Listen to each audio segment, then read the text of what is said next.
हरे कृष्णा दोस्तों, आज मैं आपको बताने वाला हूँ एक ऐसे बिजनेस के बारे में जो कि आप स्टार्ट करके इस टाइम पर इतना अच्छा ग्रोथ कर सकते हैं जो कि आने वाले 10-20 साल तक भी इसमें जो कॉम्पिटिटर्स रहेंगे वो बहुत कम रहेंगे।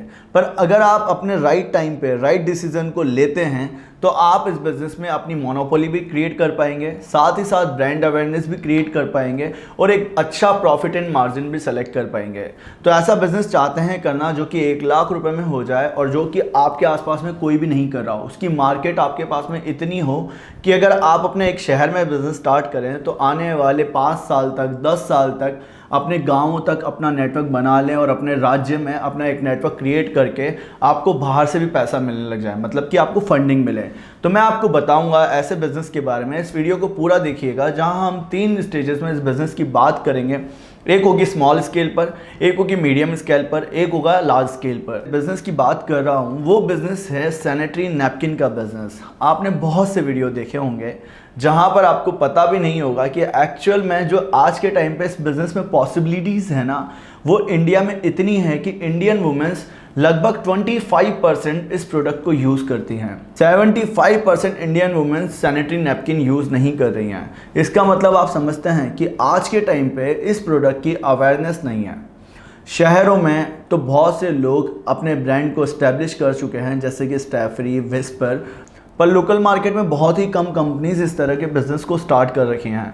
अभी थोड़े टाइम पहले इस सेक्टर में एक कंपनी आई थी जो कि न्यूली आने के बाद में इतनी एक्सपोनेंशियल ग्रोथ करी है उसने कि देखते ही देखने उसने अपना पूरा नेटवर्क इंडिया में बना लिया। ये कंपनी है नाइन कंपनी। नाइन स्टैफरी की तरह ही सिमिलर प्रोडक्ट बना रही है, बट इसकी जो कॉस्ट इफेक्टिव जो प्राइसिंग रखी इसने वो कम रखी। तो सैनिटरी नैपकिन के बिजनेस की सबसे सही सलाह हम आपको देने जा रहे हैं। 3 तरह से आप इस बिज़नेस को स्टार्ट कर सकते हैं। मैं अब आपको बताता हूं कि अगर आपके माइंड में विज़न है एक बिज़नेस स्टार्ट करने का और आपके पास में इन्वेस्टमेंट नहीं है, आप चाहते हैं कि भैया मेरे को बिज़नेस करना है पर मेरे पास पैसा नहीं है, तो आप इस बिज़नेस को 20 लाख नहीं, 50 लाख नहीं, सिंपल से एक स्मॉल स्केल पर 1 लाख रुपए में स्टार्ट कर सकते हैं। फाइनल प्रोडक्ट का एक गोल होता है कि जितना भी अगर हम मशीनरी लेते हैं, प्लांट लगाते हैं, वहाँ पर भी हमारे पास में फाइनल प्रोडक्ट ही आता है और फिर हमें सेल्स एंड डिस्ट्रीब्यूशन नेटवर्क को बिल्ड करना पड़ता है। तो यहाँ पर भी हमें क्या करना है, 1 लाख रुपए में आप कैसे काम करेंगे वो समझिए। आपको यहाँ पर मैनुअल मशीनरी नहीं लेनी है। सैनिटरी नैपकिन की जो मशीनरी के बारे में आपने वीडियोस देखे होंगे स्मॉल स्केल पर जो कि मैनुअल मशीन्स होती हैं, वो हमने पहले भी मना करी थी। आज से 2 साल पहले से हम जब इस बिज़नेस में काम कर रहे हैं, हमारे क्लाइंट्स को हमने बताया था कि इस तरह की मशीन लेना बिल्कुल भी प्रोडक्शन के हिसाब से सही नहीं होती है, क्योंकि वहाँ पर जो प्रोडक्ट बनता है वो स्टैफरी एंड विस्पर जैसे प्रोडक्ट के साथ में कॉम्पीट नहीं कर पाता है। आपके कॉम्पिटिटिव प्रोडक्ट जो होते हैं उनसे प्राइसिंग स्ट्रेटेजी ज़्यादा निकल जाती है। तो आपको क्या करना होता है, 1 लाख रुपए में आपको लगभग 70,000 रुपये का एक ऐसा प्रोडक्ट लेकर आना होता है जो कि पैक्ड हो। यहाँ पर आपको बने बनाए प्रोडक्ट को लेकर अपने बिजनेस को स्टार्ट करना होता है। सिंपल सा स्टेप है आपका। यहाँ पर अगर आप सिटी में रहते हैं तो आपके पास में रूरल मार्केट होगी। आपको अपने ब्रांड की इस्टेब्लिशमेंट जो करनी है वो रूरल मार्केट में करनी है। देखिए, हम जब भी बिज़नेस में स्टार्टिंग में आते हैं तो हमारे सामने ये भी चैलेंज होता है कि प्रोडक्ट बना लें, स्टार्ट कर लें बिज़नेस में, और सबसे बड़ी बात होती है उसको बेचना। आपका जो फाइनल गोल होगा वो होगा आपका बेचना। आप यहाँ पर क्या प्रोडक्ट परचेस करेंगे, लगभग 16 से 17 रुपये में आपको 7 पीसेस के पैकिंग करे कराए डिस्ट्रीब्यूटर से आपको पैड्स मिल जाते हैं। अगर आप उसे रॉ मटेरियल के रूप में लेना चाहते हैं जो बने बनाए होंगे और वहाँ पर बाद में आप अपने पाउचेस को प्रिंट करा के अपनी पैकिंग करके अपने ब्रांड को इस्टेब्लिश करना चाहते हैं अपने सिटी के आसपास, तो वहाँ पर आप कर सकते हैं। सिंपल सा आपको पाउच प्रिंटिंग का कॉस्ट अलग से रखना होता है जब भी आप स्मॉल स्केल पर बिज़नेस स्टार्ट करते हैं। तो अदरवाइज़ आप क्या करते हैं, डिस्ट्रीब्यूटर से बना बनाया माल लेते हैं, उसको बिज़नेस को स्टार्ट करते हैं, देन अपना प्रॉफिट अर्न करते हैं। यहाँ पर जो डिस्ट्रीब्यूशन चैनल्स होते हैं वहाँ पर आपको बिल्ड करने होते हैं इनडायरेक्ट सेल्स पर। इनडायरेक्ट सेल्स के चैनल्स आपने बिल्ड कर दिए 1 लाख रुपए में, तो आप विद इन 3 मंथ अपने बिज़नेस को इतना अच्छा डेवलप कर लेते हैं कि जो आपके आसपास की जो रूरल एरियाज़ हैं वहाँ पर आपको डिमांड आना शुरू हो जाती है। अभी हम आपको बताते हैं कि देखिए, जो स्मॉल स्केल बिज़नेस होता है यहाँ पर आपको ज़रूरत होती है प्रोडक्ट बेचने के बारे में। आपको ये देखना है कि कंज्यूमर बिहेवियर कैसा है। जो भी इंडियन मार्केट्स रहते हैं वो अनडिफरेंशिएट रहते हैं रूरल एरियाज में। वहाँ पर सेम बिहेवियर रहता है कंज्यूमर्स का, जो कि उनका बाइंग प्रोसेस जो रहता है वो ब्रांड अवेयरनेस पर ज़्यादा ध्यान नहीं देते हैं, वो कॉस्ट इफेक्टिव चीज़ों को ज़्यादा परचेस करते हैं। साथ ही आपको ब्रांड अवेयरनेस जब नहीं है इस तरह के प्रोडक्ट्स की, वहाँ पर स्ट्रे फ्री, विस्पर जैसे प्रोडक्ट नहीं इस्टेब्लिश हुए हैं, तो वहाँ पर आप अपने प्रोडक्ट को इस्टेब्लिश कर सकते हैं। यहाँ पर आपके लिए अपॉर्चुनिटी है। अब बात आती है कि ब्रांड अवेयरनेस नहीं है, पर वहाँ पर क्या होता है रूरल एरियाज़ में प्रोडक्ट अवेयरनेस भी नहीं है। तो आपको हम आगे जैसे आप वीडियो में चलेंगे तो आपको पता चलेगा कि प्रोडक्ट अवेयरनेस कैसे क्रिएट करानी है, तभी तो लोग जानेंगे ना ये प्रोडक्ट काम क्या करता है। देखिए सेकंड जो स्केल होता है वो होता है मीडियम स्केल। मीडियम स्केल पर अगर आप बिज़नेस स्टार्ट करते हैं सैनिटरी नैपकिन का, तो लगभग 10 लाख रुपीज़ का आपका इन्वेस्टमेंट होता है। आप क्या कर सकते हैं इस बिज़नेस में, अबाउट 5,50,000 रुपीज़ की मशीन परचेज़ करते हैं। इस मशीन से आप अपने बिज़नेस को स्टार्ट करते हैं। बाकी 3 लाख रुपए का आपका रॉ मटेरियल आता है और 2 से 3 लाख रुपए आप अलग रखते हैं अपने वर्किंग कैपिटल के लिए। मीडियम स्केल पर आपका बिज़नेस स्टार्ट होता है सेमी ऑटोमेटिक मशीन से। यहाँ पर पैकिंग मशीन अटैच नहीं रहती है, आपको अलग से लेनी पड़ती है पैकिंग मशीन। तो आपका जो बिज़नेस होगा वहाँ पर आपको ये देखना होगा मीडियम स्केल पर कि आपके पास में एटलीस्ट 10 लाख रुपए तो हों, तब जाके आप बिज़नेस में आइए। उसके पहले आपको मीडियम स्केल पर आने से पहले हम ये एडवाइस देते हैं कि मार्केटिंग एंड रिसर्च आपको करना होता है। मार्केटिंग एंड रिसर्च कैसे करना है, जहाँ पर हमारे सामने चैलेंजेस जो होते हैं आने वाले टाइम में, हम अगर इतना बड़ा इन्वेस्टमेंट करते हैं तो हमें ये पता लग जाता है हमारे कॉम्पिटिटर्स कितने हैं, हम प्राइसिंग स्ट्रेटेजी क्या रखेंगे हमारे मार्केट में, साथ ही कौन सी मार्केट में जाएंगे प्रोडक्ट बेचने के लिए, तो वहाँ पर डेमोग्राफिक, जियोग्राफिक, साइकोग्राफिक उनके बाइंग प्रोसेस हैं उनको हम देखते हैं। साथ ही हम ऐसे डिस्ट्रीब्यूशन चैनल की तलाश करते हैं जो कि हम हमारे प्रोडक्ट को बनाएं। अगर हम 10-15 लाख का इन्वेस्टमेंट कर रहे हैं तो वो प्रोडक्ट मार्केट में इस्टेब्लिश कैसे होगा उस चीज़ को देखते हैं। उसी के बिहाफ पर हम हमारे प्लांट को लगाने का सोचते हैं। मार्केटिंग एंड रिसर्च यही होती है। आप हमारे चैनल पर जाइए, आपको बहुत से ऐसे वीडियोस मिलेंगे जो मार्केटिंग एंड रिसर्च के बारे में हैं।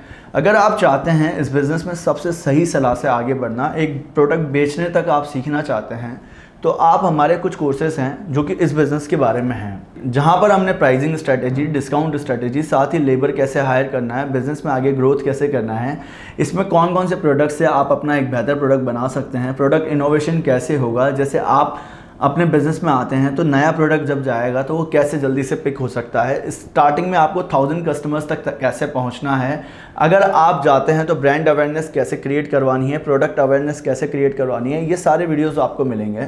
और हर मंथली यहाँ पर वीडियोस आते जाते हैं हमारे कोर्सेज में। आपको कोर्सेज प्रोवाइड कराते हैं। एक होता है 500 का कंसल्टेशन, जो हम आपको बिज़नेस में बताते हैं कि देखिए आप स्टार्टिंग में 1 टाइम कंसल्टेशन ले सकते हैं। मार्केटिंग एंड रिसर्च की जानकारी हम आपको देते हैं, raw material and machinery and legal and licence की।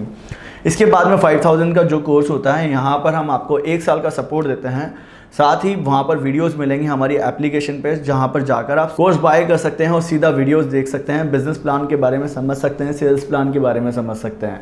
9000 वाले कोर्स में अगर आप डिस्ट्रीब्यूटर्स बनाना चाहते हैं हमारे थ्रू पैन इंडिया, तो आप वो बना सकते हैं। साथ ही आप वहाँ पर आप कोर्स ले सकते हैं जहाँ पर आप बिजनेस में ग्रोथ करेंगे। अब हम बात करते हैं लार्ज स्केल वाले प्लान की, कि लार्ज स्केल वाला प्लान क्या होता है, कि कैसे हम बिजनेस स्टार्ट करते हैं लार्ज स्केल पर। देखिए यहाँ पर कॉम्पिटिटर्स तो है नहीं, यहाँ पर है इस बिज़नेस में हमें प्रोडक्ट अवेयरनेस क्रिएट करवाने की ज़रूरत। अगर हमने प्रोडक्ट अवेयरनेस क्रिएट करवा दी तो हमारा बिज़नेस तो चलेगा ही। जैसे कि 9 कंपनी हमने स्टार्टिंग में बात करी थी, उन्होंने भी बस एक मार्केट की नीड को समझा और उस हिसाब से अपने प्रोडक्ट को स्टैब्लिश करा मार्केट में। अगर आपके पास में 25 से 30 लाख रुपए हैं तो आप फुली ऑटोमेटिक मशीन ले सकते हैं। यहाँ पर क्या होता है कि यहाँ पर 10 लाख रुपए का आपको इन्वेस्टमेंट अलग से रखना होता है, क्योंकि आपको डिस्ट्रीब्यूशन चैनल बिल्ड करने हैं। तो एटलीस्ट 35 लाख रुपीज़ का ओवरऑल इन्वेस्टमेंट होता है फुली ऑटोमेटिक मशीन के साथ में। इस मशीन के साथ आप अपनी डिस्ट्रिक्ट के 5 से 7 डिस्ट्रिक्ट आराम से कवर कर सकते हैं, क्योंकि वहाँ पर आपके डिस्ट्रीब्यूटर्स आराम से बन जाते हैं। सीधा मैन्युफैक्चरिंग से आपका माल जाता है और मार्केट में बिकने लग जाता है। तो इसी तरह से सिंपल से एस्टैब्लिश कर पाते हैं आप अपने बिजनेस को लार्ज स्केल पर। सैनिटरी नैपकिन के बिजनेस में अगर आप आते हैं तो आप ये 5 पॉइंट्स के थ्रू अपने बिजनेस को जल्दी से जल्दी ग्रो कर लेंगे। देखिए, आपको जब भी प्रोडक्ट बनाना होता है तो ये देखिएगा कि जो बेसिक प्रोडक्ट होता है उससे पहले होता है कोर प्रोडक्ट। कोर प्रोडक्ट कोई क्यों बाय करता है? जैसे कि आपने पैड्स को बेचना चालू करा और पैड्स आपने स्मॉल, मीडियम, लार्ज स्केल पर किसी भी आपका जो फाइनल प्रोडक्ट होगा वो पैड होगा। जब पैड जाता है तो एक जो कंज्यूमर होता है उसके माइंड में उस प्रोडक्ट से रिलेटेड ये चीज़ नहीं रहती है कि इसकी पैकिंग क्या है, इसकी लेंथ क्या है, इसके फीचर एंड बेनिफिट्स क्या है। उसका जो सिंगल पर्पस होता है कोर प्रोडक्ट में कंज्यूमर का, वो होता है इसे यूज़ करना। वो यूज़ करने के बाद में फीडबैक्स देते हैं कि किस तरह का ये प्रोडक्ट है। मतलब कि एक क्वालिटी कंसर्न देखने को मिलता है जब कोर प्रोडक्ट जाता है। तो आप भी अगर सैनिटरी नैपकिन का बिजनेस स्टार्ट करते हैं और किसी भी स्टेज पर करें तो आपको कोर फीचर्स पर ध्यान देना होता है। तो इसमें जो सेकंड पॉइंट होता है वो होता है बेसिक प्रोडक्ट। एक्चुअल में जब कंज्यूमर बाय करता है किसी भी प्रोडक्ट को तो वो देखता है कि इस प्रोडक्ट के साथ में क्या क्या मिल रहा है। यहाँ पर वो फीचर एंड बेनिफिट्स चेक करता है। कोर प्रोडक्ट के बाद में ये सेम सेकंड लेवल होता है। जब भी आपने अपने प्रोडक्ट को मार्केट में एस्टेब्लिश करना है तो यहाँ पर देखना होता है कि उसकी पैकिंग कैसी है, उस प्रोडक्ट के साथ में आपने क्या लेंथ यूज़ करी है, उसमें कितना आपने थिन, वो प्रोडक्ट अल्ट्रा थिन है, प्रीमियम क्वालिटी का है या किस क्वालिटी का वो प्रोडक्ट बना है। तो ये सारी बातें कंज्यूमर यूज़ करने से पहले देखता है। साथ ही कंज्यूमर ब्रांड अवेयरनेस पर फोकस करता है क्योंकि वो देखता है कि ऐसे ही कोई नॉर्मल कंपनी का प्रोडक्ट तो नहीं है। नेक्स्ट पॉइंट है ऑगमेंटेड प्रोडक्ट। जो बायर होता है वो प्रोडक्ट परचेस करते वक्त ये चेक करता है कि इसमें सोखने की कितनी क्षमता है। क्या ये प्रोडक्ट सिंपल सा 100 से 200 ml ही सोखेगा या ये प्रोडक्ट की सोखने की क्षमता ज़्यादा है।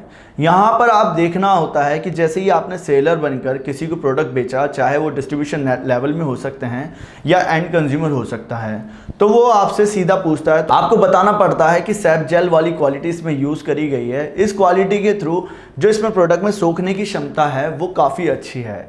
तो उसी के बिहाफ पर कस्टमर अपना बाइंग ऑप्शन क्रिएट करवाता है ऑगमेंटेड प्रोडक्ट की क्वालिटी को देखकर। इसके अलावा डिस्ट्रीब्यूशन नेटवर्क में सर्विस एंड सपोर्ट भी इसमें दिया जाता है ताकि हमें रिटेन कस्टमर वैल्यू मिल पाए, हमें बार बार उस प्रोडक्ट के ऑर्डर्स मिल पाए।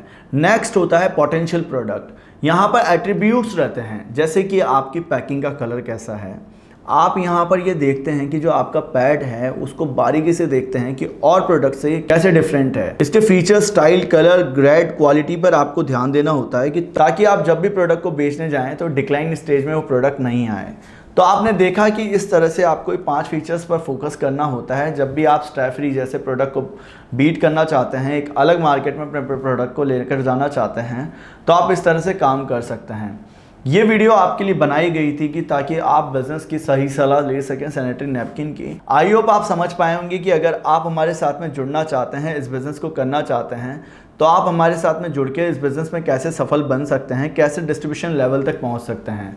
जो भी आपके सामने चैलेंजेस आएंगे आने वाले 2-3 सालों तक, उन चैलेंजेस को आप दूर कर पाएंगे उन वीडियोज़ के थ्रू। तो मिलते हैं दोस्तों नेक्स्ट वीडियो में, तब तक के लिए बने रहिएगा हमारे साथ।